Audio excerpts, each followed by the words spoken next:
Hello. Bl'Artagnan here, with Thrall of Darkness, the Xande Lost Chapter Lufenia. Bringing a team of Sephiroth, Tidus, and Cor. Figured I never really use any of these guys, so you know what? Let's bring them out here. Let's take them for a spin and see how it goes. Been having some fun playing around with this fight. It's weird. The orb definitely looked kind of spooky when I first saw it. I was like, ooh, that looks kind of specific and challenging to pull off. But in practice, it's been a lot of well, I mean, as we've already seen, Sephiroth completely dumpsters the fight. And the thing is, specific as the orb may be with the whole +1 for dark, +1 for break, the bosses don't really do a whole lot to stop you from doing the the zero boss turn kind of delay strategies. Rebreakers are incredible, and you know how it is. So this is my first time really getting to play with the Cor-Tidus wombo combo. Bringing Sephiroth along as well because his burst effect here is just spectacular, and especially in the latter half of the fight. Does mean we're going to be relying pretty heavily on our calls for damage. So against the Jack call here, you're going to be seeing some Kurasami in a little bit. Sephiroth brings his own debuff, which is pretty cool. And I'm bringing Yuffie because I figured stacking her Doom of the Living debuff alongside Tidus' defense down would probably be a cute little thing to do, right? I don't know, maybe just like bringing like a Hope call or a Trey call would have been the better choice, but I thought it was cool. Although in hindsight, I'm not sure if I actually end up hitting 8 debuffs, so maybe I was a doofus for doing this. Tidus with those spectacular rebreaks, the Jack shot. Man, I really haven't played a whole lot of Tidus since he came out. Just, I don't know. I didn't have his bursts, and so I didn't really invest the time into learning how to use him. I mostly just used him for challenge quests, and he's at the risk of upsetting some people, I'm gonna say he is an absolute ball to play. Not that the people would have a problem with me enjoying the character. I think it's the the pun. Anyway, where are we at? We are summoning here because we're probably not going to make that orb work. So, getting some breathing room right here. They're pulling up their shield thing. We're getting rid of that shield thing. Thank you, Sephiroth. Big old gravity. So yeah, as I mentioned, I was pretty concerned that the orb was going to be super kind of tight and restrictive because, as you know, dark damage is a pretty specific element.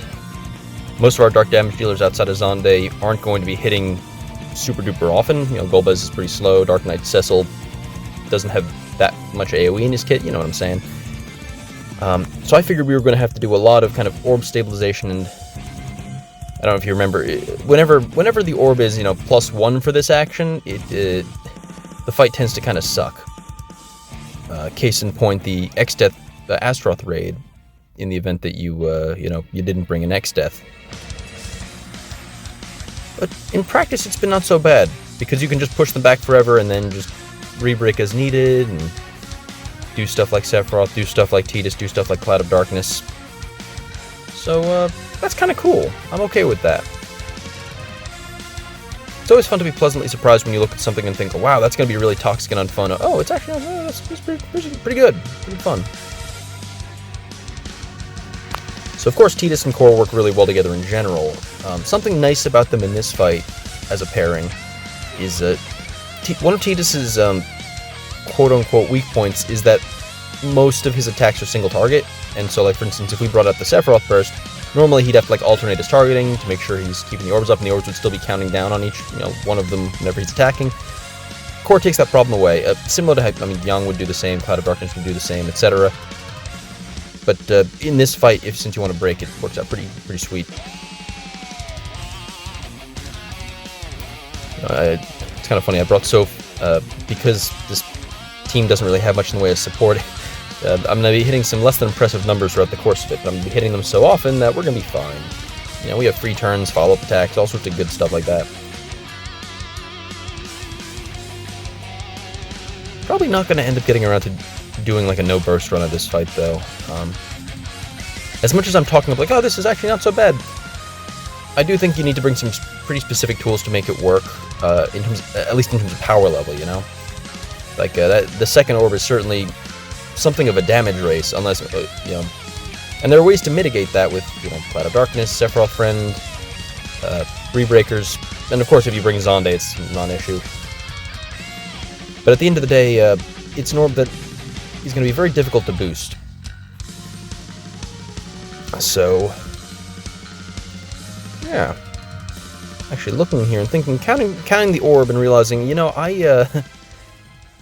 if I had left Cloud of Darkness in there, I probably wouldn't be able to do what I'm doing now, which is going to the Sephiroth Burst in order to get that burst effect going and boot, you know, kind of stabilize the orb permanently.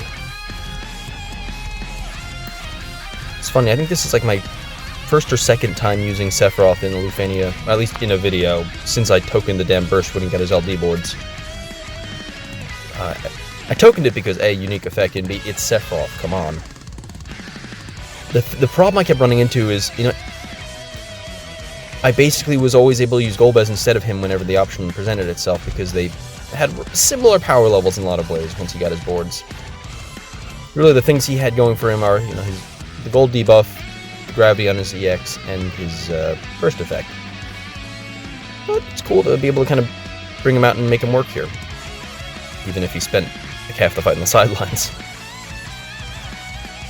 I'm theorizing that they're holding off on his Burst Plus because just having two uses of this burst effect, or even just being able to use this burst effect without using his burst phase, is going to be completely bonkers, because it's such a ridiculous effect, and it has been since release. I don't know, that's me, what do you want to call it, armchair game designing? Whatever. Cor, once again, is continuing to keep that orb safe for us with Tidus using the single target attacks, thanks to Cor's follow-up. I don't need to explain how good Cor is to you, though. You probably have used Cor more than I have at this point. Good character, though. I'm about it. A little sad that rebreaks don't take the orb up on top of the regular break, but can't have it all, I guess. All right, and with that, let's finish this up. There you go. So, there's the Xande Lufenia. It's a no synergy run, so that's cool, right? Probably put that in the thumbnail or something if I wanted to. Anyway, I hope you enjoyed. I'll catch you in the next video. Thanks for watching. Adios.